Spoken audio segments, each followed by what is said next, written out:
Quelle est la stratégie diplomatique du président Tshisekedi? Le président Tshisekedi arrive au pouvoir en 2019. Il y avait beaucoup de conflits, des tensions, on va dire, politiques internes. La RDC est un pays isolé sur le plan diplomatique.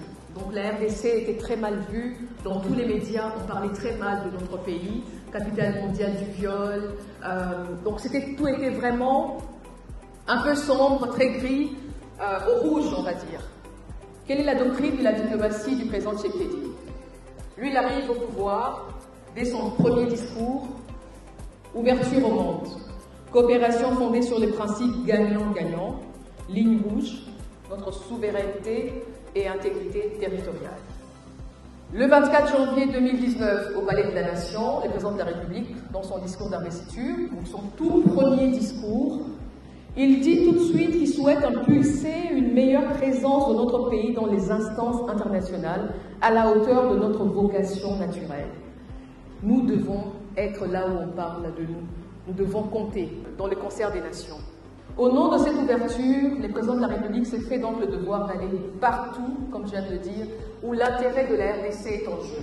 Il fallait sortir. Parce que si on restait ici, on croisait les bras, on se disait nous sommes un pays grand, ils viendront à nous, ça ne se passe pas comme ça. Il fallait aller vers les décideurs. Il fallait aller vers ces grandes puissances. Il fallait tout d'abord commencer par ses voisins les plus proches. Vous ne pouvez pas aller plus loin alors que ceux qui vous entourent, ça ne marche pas.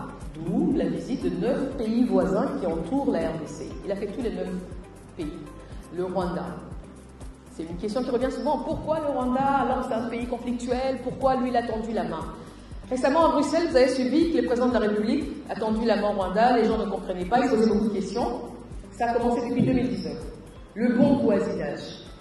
Il se disait, nous ne pouvons nous développer que s'il y a la paix. Est-ce qu'on peut se mettre ensemble sur une même table, trouver des solutions pour que, enfin, non seulement la RDC, mais que l'Afrique puisse décoller? C'était ça sa stratégie.